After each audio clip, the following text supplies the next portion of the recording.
This Dvar Torah is for Sunday, Parashat Vayikra. We're beginning a new book in the Torah, the third book in the Torah. And the first word, Vayikra, has an important message to deliver.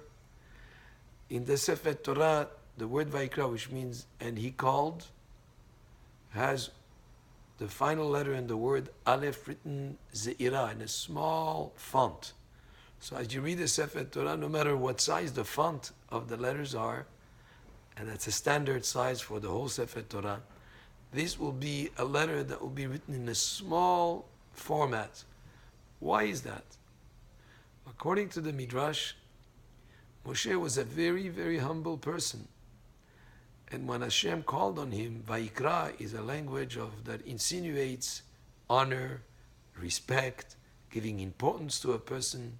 He called on Moshe, and Moshe wanted to write Vayikar, that he just happened to speak to him not as a respectful, with giving honor, but rather just Vayikar, just like that word is used for Bil'am, Rasha.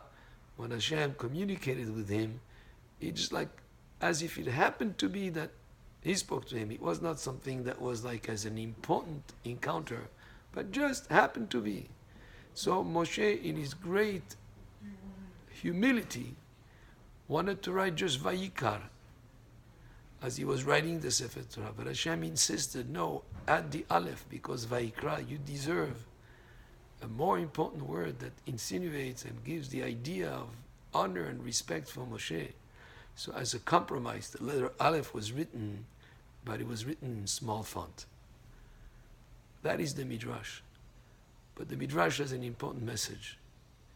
To merit the greatness of Moshe Rabbeinu, that he received the Torah at Har Sinai, on Mount Sinai, that he was able to be in Shamayim for 40 days and 40 nights, 3 times, to be able to reach such great heights of spirituality.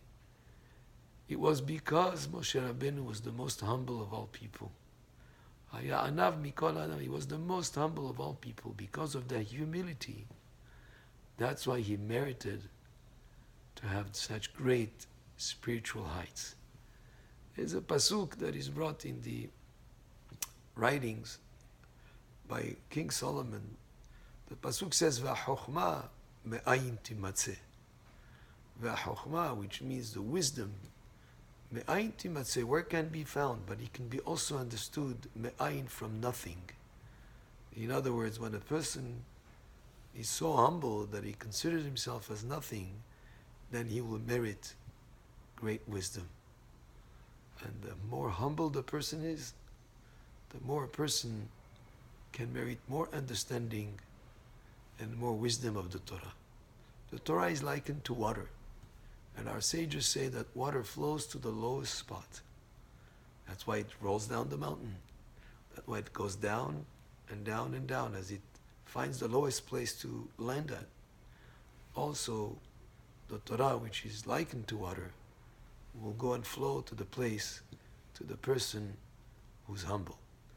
So, if you notice in the Sefer Torah, the Aleph written in small letter, that is the reason of it, for it. Baruch Adonai le'olam, amen ve'amen.